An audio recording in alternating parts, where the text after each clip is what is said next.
Okay. So நெறைய பேர் வந்து முருகருடைய சிலை வழிபாட்ட விட, முருகருடைய வேல் வச்சு வீட்ல வழிபடணும். இந்த வேல் வழிபாடு அப்படின்னு சொல்லிட்டு ஒரு விஷயம் செய்றாங்க. அது உண்மையாவே அதிக சிறப்பு வாய்ந்ததாக இருக்கு. அது உண்மைதானா? நீங்க அப்படி யாராவது செஞ்சு கேள்விப்பட்டிருக்கீங்களா?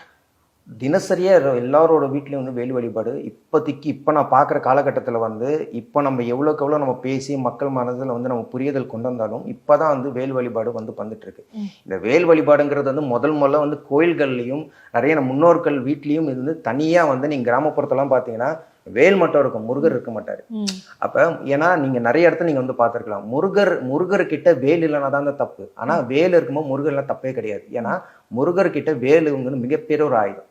இது என்ன ஒரு புராண கதைகள் வந்து சொல்லுவாங்க, ஒரு கதையை ஒரு இன்சிடென்ட் ரியல் இன்சிடென்ட்டாவே நடந்திருக்கு. என்னன்னா ஒரு ஆபத்து வந்து ஒருத்தருக்கு வரப்போகுது அப்படின்னு பார்த்தீங்கன்னா அந்த இடத்துல வந்து கந்தன் இல்லைன்னா கூட கந்தன் பாயும் வேல் அங்கே வந்து நிற்கும் பதில் சொல்லும் அப்படின்னு சொல்லிட்டு முன் புராணங்களே இது இன்னும் நடந்திருக்கு. ஸோ இப்போ மக்கள் என்ன சொல்றாங்க அப்படின்னு பார்த்தீங்கன்னா முருகருக்கு இருக்கிற சக்தியும் அதே தான், வேலுக்கிட்ட இன்னும் மகத்துவமா இருக்கு. அந்த வேல் வந்து வழிபாடு பண்ணோம்னா அது எதுக்குன்னா வீரத்தை கொடுக்கக்கூடிய வேல், ஞான வேல். அது அந்த வேலை வந்து நம்ம வழிபாடு பண்ணோம்னா, எந்த வீட்டுல வந்து வழிபாடு பண்ணோம்னா உங்களுக்கு பிரச்சனைகளை விட மனசு நிம்மதி கிடைக்கும், உங்களுக்குள்ளாரே தைரியமா இருக்கும், தைரியம் உண்டாகும். ஏன்னா முருகர் அங்க வீட்டுல உட்காந்துருவாரு. அந்த மாதிரி ஒரு நிகழ்வு வரும்போது நம்ம இதுக்கு மேல யாருமே பயப்படவும் தேவை கிடையாது. எந்த பிரச்சனைப்பா நீ கண்டா நீ பாத்துக்கோ, முருகா நீ பாத்துக்கோ அப்படின்னு சொன்னா அந்த குரலே அவருக்கு காதலை கேட்கும். அப்ப அந்த வேல் வந்து அங்க நிற்கும். ஓகே. ஸோ இவ்வளோ மகத்துவம் இருக்கிற இந்த வேல் வழிபாடு ஒருத்தர் எப்படி செய்யணும்? அவங்களோட வீட்டில் இருக்கக்கூடிய பெண்களோ இல்லை ஆண்களோ யாரை முக்கியமாக இந்த வேல் வழிபாடு செய்யணும்?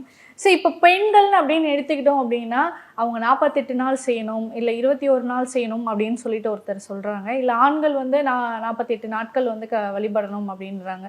ஸோ இந்த வேல் வழிபாடு முறையாக வீட்டில் செய்கிறது எப்படி? மேடம் இப்போ நீங்கள் கேட்ட கேள்வி எப்படி அப்படின்னு பார்த்தீங்கன்னா 48 நாளும் 7 வாரங்களும் இதெல்லாமே விட்டுடுங்க. என்ன கேட்டிங்கன்னா நான் என்னோட கருத்து என்ன அப்படின்னு பார்த்தீங்கன்னா, நம்ம உடலில் நம்ம மூச்சு நிற்கலை, மூச்சு இன்னும் எடுத்துக்கிட்டே தான் இருக்குது. அது யார் கொடுக்கறது? கந்தப்பெருமன் முருகப்பெருமன் கொடுக்குறாரு. அப்போ இந்த 48 நாட்களில் தான் நான் வந்து முருகரை நான் கண் எடுத்து பார்க்கணும், ஒரு விஷயம் வேணும் உங்ககிட்ட, எனக்கு ஒரு விஷயம் வேணும், அதுக்காக நான் வந்து உங்களுக்கு ஆசைப்பட்டதெல்லாம் நான் செய்கிறேன் அப்படின்னு பார்த்தீங்கன்னா அப்போ முருகருக்கே ஒரு இதுவாகிடும். அப்போ இவன் தேவைக்காக தானே நம்ம கிட்ட வரான். உங்கள் மூச்சு நிற்கிற வரைக்கும் என்னோட கருத்து என்னன்னா, நான் வீட்டில் பண்ணுறது தான், என் மூச்சு நிற்கிற வரைக்கும் முருகருக்கு வேல் வழிபாடும் சரி, முருகர்கிட்ட காலையிலும் 3 வேளை நான் தொழுகுவேன்.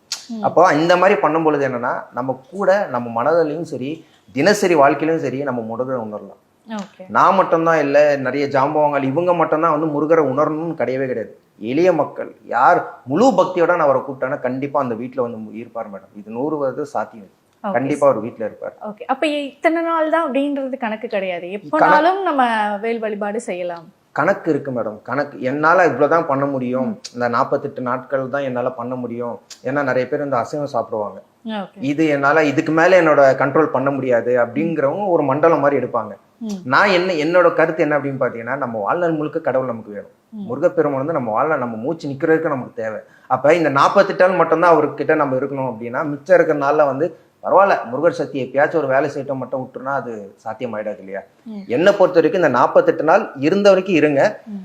தினசரியாவும் நம்ம மூச்சு நிக்கிறதுக்கு நீங்க பண்ணீங்கன்னா உங்க வாழ்க்கை இன்னும் சிறப்பா இருக்கும்.